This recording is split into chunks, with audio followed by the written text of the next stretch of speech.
Everybody, welcome back to Matt Stu Review, where we're taking a look at your favorite toys from yesterday and today. Stuart, what do we have on the table? Today, we're going to take a look at the JoyToy Warhammer 40K Ultramarine Lieutenant with Power Fist.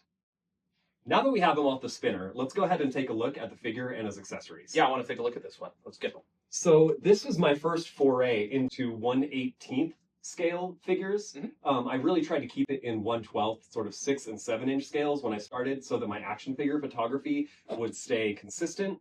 Okay. But the details and the features of these JoyToy figures just really put them over the edge for me. I had to get into a smaller scale. So I can't use them with any of my other figures as for photography. Yeah. But the Warhammer 40K universe is so much its own thing that I almost feel like that's okay. Yeah, I could see that. It's like some of your terrain and dioramas, pieces like that, are not going to be the same scale or something, so it's not going to fit. But like you said, it's such a dystopian future that a lot of the stuff you're building doesn't fit anyway. Yeah. I'm impressed with the amount of detail that's on this smaller figure. It's impressive since it's such a smaller figure than some of the other things. I mean, I'll admit when these little guys came out, I thought they were pretty cool because they seem like a really good desk trophy, or like just like a display piece, something you'd have on your shelf, something like that. And they just don't take up as much space as the bigger figures that they had launched earlier. Yeah.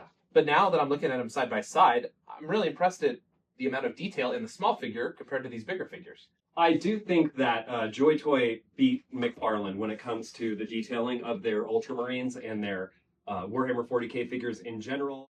So I guess from what you had just told me, I didn't realize that these are made by different manufacturers. I guess I knew that this one was made by McFarlane, the bigger figure, because I'd ordered it. It's actually one of my toys. Yeah. You know? But why don't you tell me like the difference between these two manufacturers and maybe some of the reasons they might have more detail than the other? So the McFarlane figures were the first that I found as well. And I was really impressed when they came out. Like, I was happy to have a Space Marine, Yes. that wasn't 32 millimeters tall. So I think the McFarlane figure is great. It's way more toyetic. It's way more of like a toy designed for children to play with. Yeah. Bigger pieces, no little tiny pieces to swallow, whatnot. Also, more like a $25 price point. The JoyToy is a import figure. So that's a little figure, but it's a $50 little figure. So there's a lot of hand painting on it. You can see they've even sort of scuffed up his boots. They've done some weathering. The metallic paint is a lot more metallic than on the McFarlane figures. Yeah, absolutely. This is almost just yellow. I mean, there's a little bit of bronze to it, but it's not nearly as shiny as this figure here. Definitely. For And sure. then the loadout for the JoyToy figures is a lot more impressive as well. So you get, that figure with his gun, you get a sword, you get a different head with a helmet if you want to go ahead and pop off his unhelmeted head, or his waist.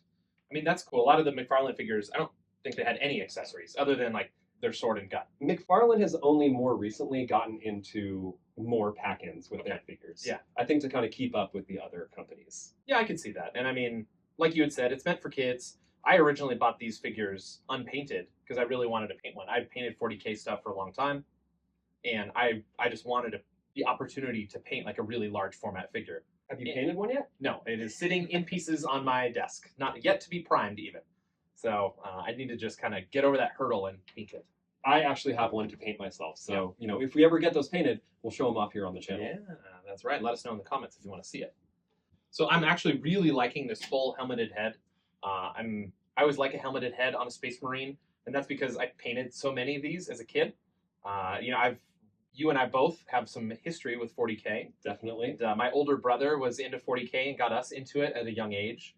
And the level of detail in this speaks to me because I loved all those little details in the small figurines. Absolutely. And I would say this figure in particular sort of echoes the look of those miniatures in how packed with stuff he is. Like, he is a little chunk of a figure, and that's how the original figures always were.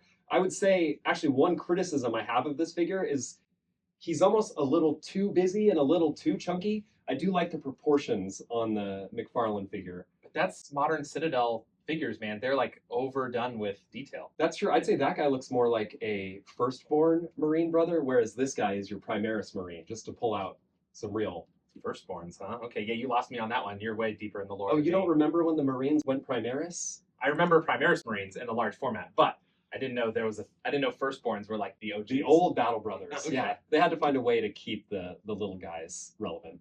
Okay, yeah. So you can keep playing them on tabletop, even though the Primaris Marines are way cooler looking. Way cooler. Yeah. And actually, I think he is meant to be a Primaris Marine. If you look at his helmet, that's a Primaris face piece. Face piece. Okay. Yeah. Cool. So I'd say he's a Primaris Marine, but he's more got the proportions of a Firstborn. I do want to know, does JoyToy offer different chapters? Because I've never liked Ultramarines. They do. We all hate Ultramarines, Yes, of course. The right. Blue Boys, no one likes them. Yeah, JoyToy is actually expanding their line. They've got Tyranids. They have multiple factions of Space Marines. Okay. They have some Chaos Space Marines. They've got Tau. They've got cool. Imperial Guard. Yeah, IG Guard, Catachans? I have not seen a Catachan. No, they have Cadians. Cadians, Yeah. exactly. Okay. I was a Catachan player back in the day, so they got a special place in my heart. This has been the JoyToy Warhammer 40K Ultramarines Lieutenant with Power Fist. Now, Matt, on a scale from 1 to 10, what would you rate this figure? I'm going to give this one an 8. I think it's got a ton of features in there. I'm really impressed. That small scale, it looked really cool on my desk. 8 out of 10. Okay. You know, I've got to go with a 7 for this figure. I really love the figure. I think the details and the articulation and the accessories are great, but I can't give an Ultramarine more than a 7. Fair enough. And we want to hear from you. What is your favorite Warhammer 40K faction? Let us know in the comments below. And if you like reviews like this, don't forget to like and subscribe, and we'll see you on the next episode. Bye!